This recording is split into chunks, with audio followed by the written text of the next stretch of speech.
third graders. This week we are going to be working some more with answering math questions about arrays. And today we're going to be thinking again about how we can take a big array and break it into smaller arrays to make it easier. So I want to answer this math question. How many characters are there? So you can see there's an array here with characters. There are equal rows of characters. So I want to start by labeling my big array. And labeling an array means to figure out how many rows and how many in each row there are.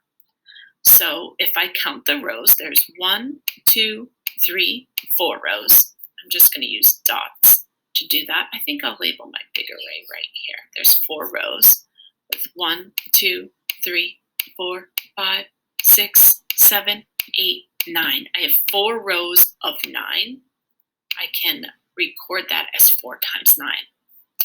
So to answer the question, how many characters are there? I could do 4 times 9.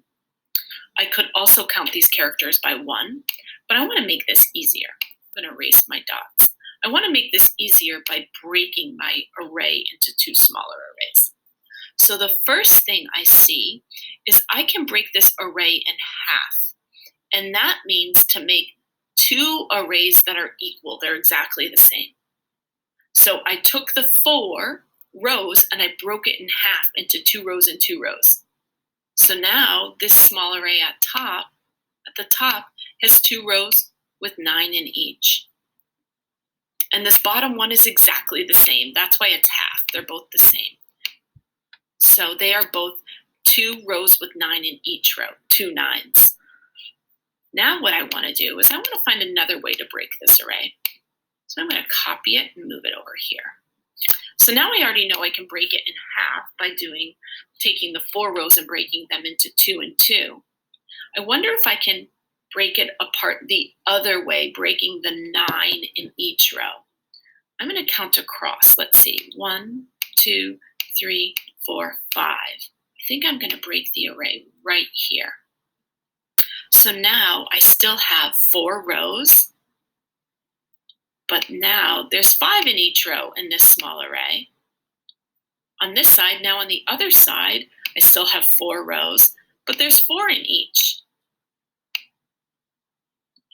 So I kept the 4 rows all together, but I broke apart the 9 in each row.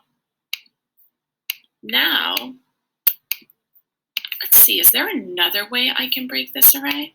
I think there are. There's tons of different ways I can break this array. I think I'm going to break it right here. I just picked a way.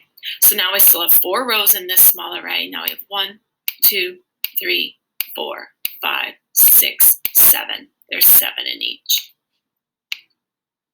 And over here, I still have 4 rows, but there's 2 in each. So I found 3 different ways to break apart this array. And now I'm just going to pick one way to solve. I think I'm going to choose this way in the middle, the 4 times 5 and the 4 times 4, because 5s are so easy. I don't want to do the 4 times 7 because that seems a little bit more challenging. So I'm going to choose to solve this way in the middle. So 4 times 5, well, I know I can count by 5s 4 times. So I'm going to do that. 5, 10, 15, 20. 4 times 5 is 20. And 4 times 4, I'm going to count 4 4s. 4, 4, 4, and 4, and I'm going to add those together. I know this is getting a little bit messy. And I know 4 plus 4 is 8. Oh, I can already see what the product is.